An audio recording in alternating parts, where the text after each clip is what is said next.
We've now got Inspector Alistair Johnston. He runs the Police Scotland National Motorcycle Unit.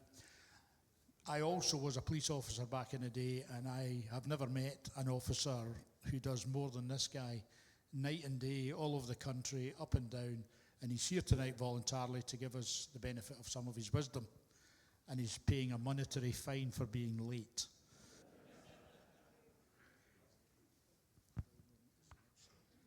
Thank you. Apologies for my lateness. Thomas, thank you for filling in, taking the heat off me. And if you wonder how much I do, that's why I've got big bags under my eyes. It's been a long day, but I'll crack on with this. My name's Ali Johnson. I'm the Inspector of the National Motorcycle Unit for Police Scotland. Obviously cover all throughout the country, predominantly road policing based, but we also cover royal visits, big events, concerts, football matches, rugby games, etc. Hopefully you'll have seen us out and about during the summer months. If you haven't, and you see us this year, come and have a word with us. We won't bite honest. We genuinely want to try and encourage safer roads, whether that be motorcycles, cars, vans, etc.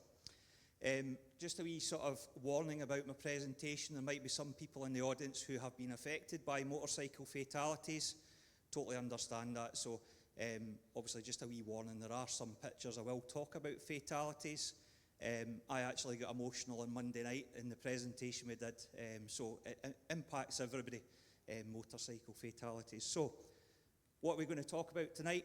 We're going to talk about that police response. So obviously I was meant to follow the fire service input, but I was late, sorry about that. So obviously once we get that call, we grade that call in a sort of priority basis.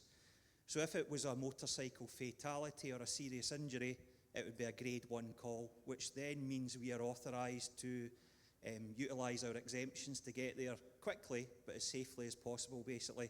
So we are allowed to exceed the speed limit, again, as long as it's safe to do so, contravene red lights, keep left bollards, etc. But again, the overruling principle is that it has to be safe. And as police officers, what we also have to think about is, well, what is it that we are actually attending? So as we are trying to obviously get to the scene as safely as possible, in the back of our mind we're probably thinking, what are we actually going to be faced with when we get there? Are we going to be the first ones there? Fire service will say no, it's always the fire service that are there. They are actually right, and I did admit that last night in a presentation. But yeah, so we're thinking about all these things, and that could potentially put us off actually concentrating on the road. So we're always trying to think about the safety of getting there safely. So as I say, we do have some exemptions under the Road Traffic Act, but overruling principle is safely as possible. So once we get there, obviously the first thing you might think about is actually dealing with the injured person. But as police officers, there's no point in us rushing to that injured person and then we potentially become injured ourselves. So what we would actually do is talk about securing the scene before we actually delve in and get involved in it. And I know that might be a wee bit kind of controversial to some people, but actually there's no point creating more injuries if we've not got the scene safely locked down. So what we would do is we'd use police vehicles, motorcycles, barrier tape, etc. to try and lock down that scene as quickly and as safely as possible. At the bottom of that, the paragraph, there's a word called methane, so that's a police terminology. It's also used in all the other emergency services, and it's a mnemonic that we use, and that's what ideally we look to pass to the control room. So when we get there, we can pass that update as to exactly what we're dealing with. Hopefully I get this right. So M is for, is it a major incident? Do we need other emergency services? E is for the exact location, because that's really important, particularly in a rural environment. T is for the type of incident we're dealing with. Is it a simple collision? Is there other things involved? Is there maybe, chemicals at the scene? Is there live electricity, etc.? H is for the hazards, so again, touching on electricity, gas, chemicals, etc. A is for the access, so do we have ready access to the scene itself? N is for the number of casualties that we have at the scene, and E is for the emergency services that are present. So that's used by all emergency services throughout the UK, so everybody knows exactly what we're talking about when we arrive at the scene. So that's really the boring bit, mnemonics. Hopefully if this works. So we talk about life-saving first aid. When we all take the oath as police officers, one of the first things we get told is we're there to preserve life and property. So that's one of the first things, as I say, we get the scene safe, then we'll look at the life-saving things. So all our motorcycles, and we now carry defibs on the motorcycles. We've got first aid kits, obviously not quite as big as first aid kits in cars, etc., but we all do carry that now as a routine. And then, as I say, we establish cordons, and one of probably the biggest things is that we actually start a log. As soon as we get there, we start a log so we know exactly who's been at the scene. And that's quite important for maybe further inquiries we carry out later in the weeks and months later, is that we take statements from everybody that's there, particularly if it's a fatal collision. We'll get a statement from everybody involved. So that's really important, why we start a log, so we know exactly who was there, what did they do. So, as I say, upon us attending a fatality, what we'll do is we'll allocate a senior investigating officer. So that's usually sergeant and above, who will then take control of that scene, who will detail actions to be done, and they will then continue that inquiry all the way through. And sometimes it can take up to a year before the inquiry is actually concluded.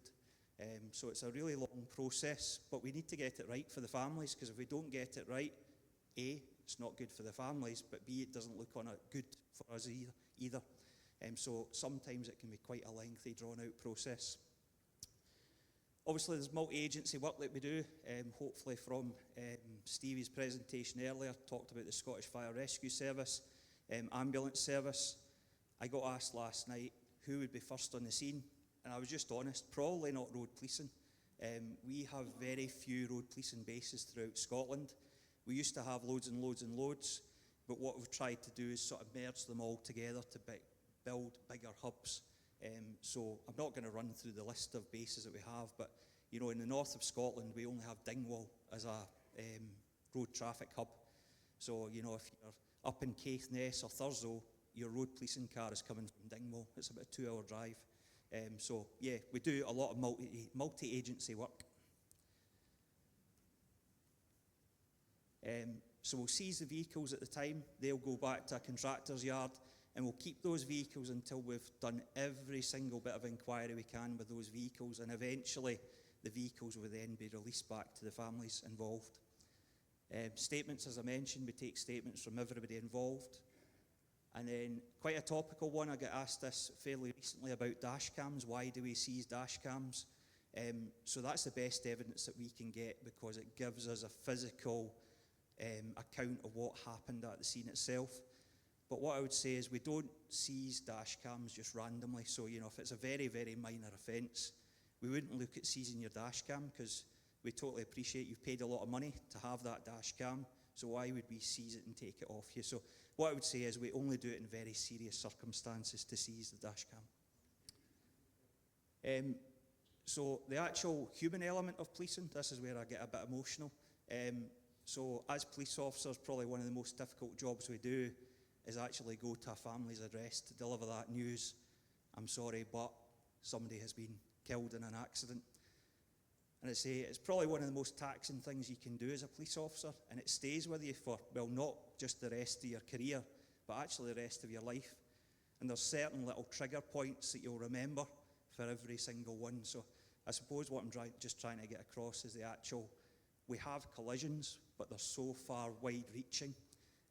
You know, they go on for years and years and years. So as I say, it's one of the most psychological taxing duties in the police. Heavy sense of burden left with the police officers. Generally for a fatal collision, it'll be road policing officers that deliver that news, just because we have that sort of specialist training in that area. Generally it will. Sometimes it might not be. So as I say, yeah, pretty psychological, and it continues with you. So what we also have, we have a family liaison officer. So if it's a very taxing inquiry, rather than, you know, maybe an officer who isn't used to dealing with families in that way, we have specially trained family liaison officers who will be deployed to the families to support them through the process, to tell them exactly how the process works, If there's any unexpected turns it takes, then that family liaison officer would help them through that inquiry. And then the very final bit is the actual reporting to the Procurator Fiscal. So we take collision investigation reports. Those reports have to be done within 28 days. But some fatalities, as I mentioned, it can take up to a year before everything gets submitted to the Procurator Fiscal and the Scottish Fatalities Investigation Unit. And I totally appreciate that may seem really, really, really long, but as I say, if we get one thing wrong, it has a devastating consequence for the people that want answers for it. So that's why we need to make sure we get everything right. The not so nice bit, I presume you're all bikers because you're all here. So in 2024, there were 31 fatalities on Scotland's roads. So that was 31 knocks at the door. So the 31 knocks at the door, that doesn't include, cars, vans, lorries. This is just specifically motorcycles, so 31 fatalities. Obviously, you'll be aware motorcycles take up about 1% of the vehicles on Scotland's roads. So it equates to about 20%, just less than 20% of fatalities on Scotland's roads are from motorcycles. As a police, we totally understand that it's not just one type of collision we have. We have a variety of different collisions, whether it be you being knocked off your motorcycle by another vehicle, losing control on a left-hand bend, etc. So I've got some of the breakdown of the primary causation factors. So failed to look properly, it's where a motorcycle has had a collision with another vehicle. Loss of control due to excessive speed, careless, reckless or in a hurry, poor turn or manoeuvre, cornering on a left-hand bend, which is probably our highest category in Scotland of fatalities, is cornering on a left-hand bend. And unfortunately, if you lose control on a left-hand bend, there's only one way you're going, and that's into the opposing carriageway. I have done that myself during police training. That was the point where I realised, Ali, you need to slow down. Fortunately, there was nothing coming, but that was the kind of point where it all sunk in with me about how to ride a bike properly. So I'm not criticising everybody, because I've done it. I've been there, I've done it, I've made that mistake. And overtaken. So, as I say, we completely appreciate that it's not just one thing that causes motorcycle fatalities, but as an organisation, Police Scotland, working with partners, fire service, IAM, etc., if we can reduce one fatality in each of those causation factors, that's going to have a massive impact. That's going to totally change people's lives. So that's what we're trying to work towards by carrying out enforcement, carrying out patrols, and as I say, working with our partners.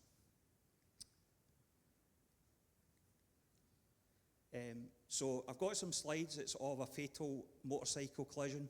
Again, if anybody triggers anybody, then please feel free just to kind of walk out of the room, get some fresh air, etc. It isn't a pleasant thing. So obviously we've got the resultant position of a piece of the motorcycle. So you can see it's going to be a fairly high impact for that to happen, for that to actually come off from the motorcycle itself. And then we've got the other vehicle involved. Can you guess what happened yet? Yeah, left-hand bend, drifted into the opposing carriageway and unfortunately collided with the HGV. You can see the motorcycle off in the field on the right-hand side. So it's obviously travelled a fair distance post-collision.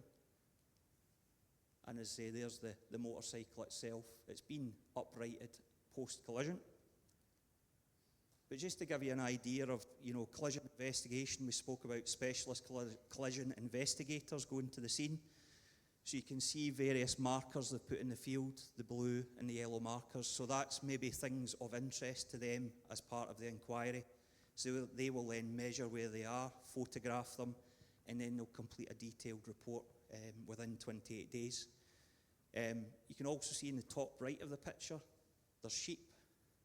Why am I bothered about that? Might seem a really bizarre question.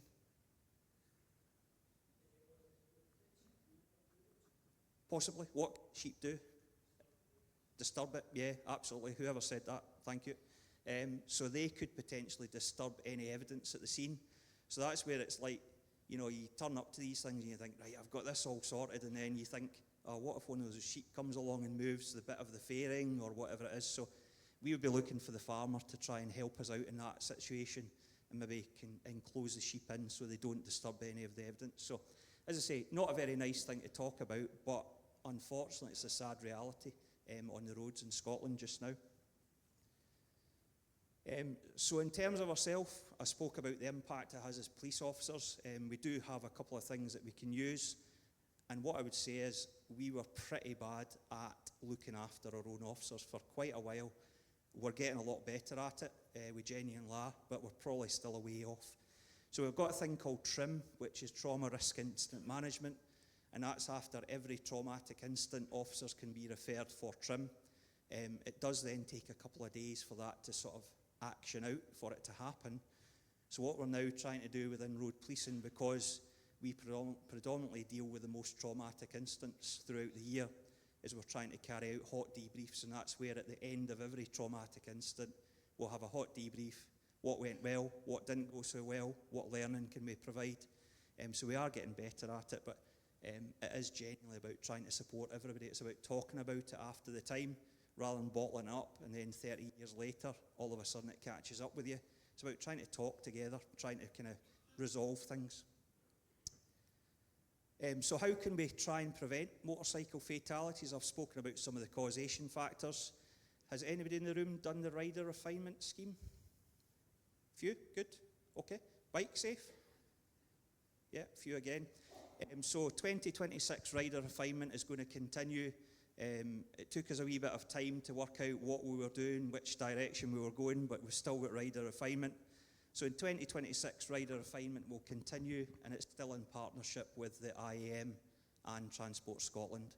I've got a whole list of dates that I can put up on the screen, but if you want any of the dates, they are on the website, the IAM website, and also the motorcycle law website, I think, is it? Yep. So as I say, that's one of the things you can consider. You know, it's a one-day course. You do have to pay for it. The police don't get any money from it. It all goes back into road safety initiatives. But it's a one-day course where we go out with the police officers, with the IAM observers, and they'll give you hints and tips, even if it's just chatting away through the chatting for the day. As I say, it's a great thing to be involved in. Itself, so it passes on expert knowledge, tells you about hidden risks, and you'll get observed rides and feedback. So generally the format of the day is in the morning we'll do a presentation, talk about, you know, things on the road, hazards on the road, how to identify them, and then later in the morning you'll go out and do an observed ride, and then in the afternoon you'll do a second observed ride, and then you'll get feedback from the people you're going out with. What we try and do is we try and swap it round. So if you go out with a police officer in the morning, you'll go out with an IAM observer in the afternoon, just so that you get an exposure to everybody on the course itself. So this year, in 2026, we're offering just over 300 spaces and across 41 dates, and we've expanded it. So it used to be in East Command, which is this area. We only delivered it in Glenrothes, and in West Command we only delivered it in Linwood, which is just outside Glasgow. So this year we've kind of opened it up a wee bit. So you can see in East Command they'll be in Glenrothes and Peebles, and in West Command they'll be in Linwood, Dumbarton and Dumfries. So we're just trying to make sure everybody's got sort of access to the courses itself. Whole list of dates there, but you can see they're spread pretty much between April and September, October time, when we know the majority of you are going to be getting your bikes back out onto the road.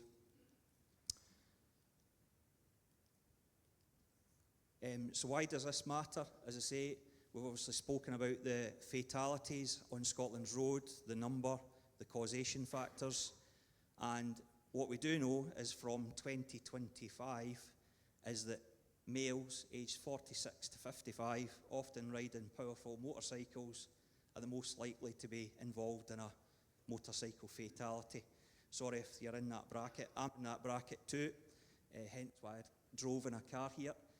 But as I say, it's 31 immediate radio calls, and that's 31 knocks on the door that we're trying to sort of go away from that itself. I asked last night, in the presentation last night, so motorcycle fatalities are kind of just constant. They're around about the 30 per year. They do fluctuate now and again. Whereas car fatalities and serious injuries are slowly declining, very slowly. Can anybody think why that might be? Yeah, good. Yeah, 100%. Improvements in vehicles. So, motorcycles, yeah, you can get nice, fancy new motorcycles which might have, additional safety features. But car technology has moved on in such a way in the last 10 years. Just as an example, I drove here tonight in a Volvo XC90. If I probably drove away from here and I had a head-on collision, I would probably walk away from the collision. I might have slight or serious injuries. If I rode away on a motorcycle and had a head-on collision, I'm probably going to have a fatality. So it's just the nature of motorcycling, unfortunately. But that's why we're trying to work together with all the partners to try and reduce motorcycle fatalities, because we appreciate it's not a one-size-fits-all type thing. So hints and tips, obviously if you go on the rider refinement scheme, we'll give you all these hints and tips, but if you don't, what I would say is cornering, particularly left-hand bends, really think about it, particularly as you get back out onto the bikes this year. If it's a left-hand bend, just take your time. Just get nice and easy, get up to speed, and think left-hand bends are more important. Lifesavers, particularly at junctions, make sure you're carrying out lifesaver checks just to make sure there's nobody there. Overtaking, never overtake near a farm junction, and if you can't see them, they can't see you. And a lot of people then go, well, it's a car driver's fault because they should have checked the mirrors and they shouldn't have pulled across my path because it says in the highway code I can overtake. It does, but it also says you should not overtake near a junction. And I say, I'm not here to criticise anybody at all, but why take that risk? Why not just wait 1-2 seconds? Wait till you're past the junction and then take the overtake. Because you've then got the ability to carry out the rest of your ride, whereas if you maybe take that slight risk, you might not continue the rest of the ride. So, as I say, just a slight hint and tip. And what we talk about, and I think Mick will talk about it later on, is information, position, speed, gear, and acceleration. I won't ruin his thunder, but hopefully that will play into his presentation. And just finally, the best riders in Scotland are the ones who never stop learning. So no matter what it is, think about it and think, what can I learn from that? Is there something I could have done differently? Did I make a mistake? Can I improve it? We're always constantly learning. I don't get out in the motorcycle as much as I should do, but when I do, if I make a mistake, I think about it, I then try and learn and move on from it. Okay, thank you very much. Apologies again for my lateness.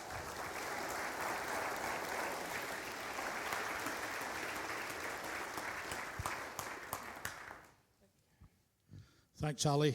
Always full of great information and so passionate about riding bikes. I'd like to ask Stevie back up on the stage, and we can take a couple of questions for emergency services. If anyone has anything they'd like to clarify, let us know and we'll get a mic to you. Stick your hand up. Right at the back. There you go.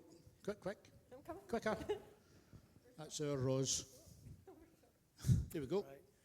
Ali, can you see rider refinement expanding with the new stuff, especially as Bike Safe in London now no longer exists? Yeah, so I can speak on both behalves because I work closely with my English and Welsh counterparts. So it has been publicised in the news recently about Metropolitan Police stopping Bike Safe, because of funding. I can 100% hand on heart say rider refinement will continue into the next good few years. As I say, the police don't get any funding for it, but there is funding from Transport Scotland. So they have funded the project with a significant investment in money. And I'm glad you asked that question because I actually forgot to mention something in my presentation. We're also offering skills days at Knockhill this year, the first one being on the 30th of April. So again, that's in partnership with Police Scotland, IAM, Transport Scotland. Because of the funding that has been provided, we're able to book out Knockhill. You do pay a cost, I think it's £99 to come on a skills day. So I hope that answers your question, that it will continue. I can't guarantee for how long, but it will continue. Anybody else? Gentleman Hi. I've often wondered, if you come across an accident and obviously there are no emergency services there at that point in time, what would your guidance be to us coming across that situation? I'll maybe answer and then pass over to Stevie for his expertise in the matter as well. My advice would be to keep yourself safe at the scene. So I suppose it's entirely dependent on the road that it's on, but if it's on a motorway, we advise people don't go anywhere near the live lane. Stay on the hard shoulder behind the barrier if you can. If it was a country road and you felt it was appropriate to go into the carriageway to deal with the matter, yes, you may well be able to do that. But what I would say is keep yourself safe. Even if you're with a colleague, maybe go 200 metres further down the road to act as a lookout for you, maybe just to warn people of what's up on the road ahead of you. But maybe Stevie can cut in it. If the mic works, that is. Right. So part of the session that we give is about scene safety. It's about keeping yourself safe, keeping others safe, and it's getting a system. Bulk of people are going out, they're going out for group rides. So how many is here carry a high-vis vest in a compartment in your bikes? So straight away we'll tell you, put that on. Then establish communication. So if you can get someone to warn oncoming traffic, that's fine. Brilliant. And it depends, like we said, on the area. Could be away at a country lane, could be fast-moving traffic. So it's giving each other an awareness. It's also letting the emergency services know exactly what's going on as well, which is why Police Scotland would be there for traffic management purposes. And it's just basically keeping an eye out for everybody's safety at the end of the day as well. Can I ask a quick question for the audience, please? How many of you have used the What 3 Words app on your phone? Brilliant bit of kit. Emergency services use it. Highly advise that you get that, because you could be in unfamiliar territory, and to get that information back to the emergency services, it just cuts down on the time spent for us to be there. Hiya, it's just a question about sort of prevention of accidents. So most of the people in the room tonight will be motorcyclists and car users as well. And I think as car users we respect motorcyclists. But see, as part of the sort of driving test and the hazard perception and everything, is there anything that can be done in that to make, people who are only going to be going down the car route, a wee bit more aware of, motorcyclists? Yeah, really good question. Difficult question for the end. Thanks for that. So I suppose in terms of your question about the theory test, etc., that's something for the government. We can obviously advise them on it. Hopefully some of you may have seen in the news, I think it was actually yesterday, about graduated driving licences for new drivers. So we have put a proposal to the government, Scottish Government, for a proposal for graduated driving licences for new or young drivers. And that's in the response to the fact that we do appreciate that new or young drivers are coming onto the roads, and I'm not blaming any of them, but they maybe don't have the skills or the experience to deal with every single situation, whereas people who have maybe been driving or riding a bike for a longer time have that exposure to the different hazards on the roads. So in terms of the theory test, I wouldn't be able to answer that, but we are trying to work with the government to bring out new ideas to try and keep people safe. And I just add on the back of that one, how many of you here have got kids, grandkids? So for years we've always played the games of spot the yellow car, red car, etc. My daughter's 12 and I've always kind of played the game of spot the bike. So to start them young enough that they start looking for bikes as opposed to the yellow or red car, it can help. It's just a wee thing, but my daughter keeps punching me because she keeps seeing the bikes and I don't realise I've not seen them. So just a wee bit of food for thought for you. Don't bring that near me because we'll make noise. Listen, thanks very much to yourselves for listening and asking questions. Thanks to Ali again. Thanks to Stevie again. And if we could have a round of applause, please.